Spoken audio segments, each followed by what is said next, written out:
পাশেই আমাদের ধান ক্ষেত, এই পাশে লিচু বাগান। লিচু বাগানে লিচুওয়ালা যদি দেয় তাহলে তো অনেক সুন্দর হয়, আল্লাহর নিয়ামত। আর এই পাশে আমার ধান ক্ষেত। ধান খেতে আশা করি ধান ক্ষেতের পরিবেশ সুন্দর আছে, গাছের লম্বা হয়েছে। হ্যাঁ, ধান খেতে কোনো পোকার আক্রমণ নাই, এবং কি পচা রোগটাও নাই। আল্লাহর রহমতে সুন্দর আছে। আর ধান খেতে আমি পচার রোগের ঔষধ দিয়েছি।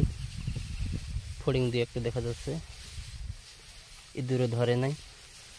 ইঁদুর ধরলে আশা করা যায় ধান নষ্ট করে দেয় ইঁদুরে। তবে আশা করা যায় এবার একটা নতুন আবিষ্কারের মাধ্যমে ধান ক্ষেতটাকে একটু সুরক্ষা রাখার চেষ্টা করব। আর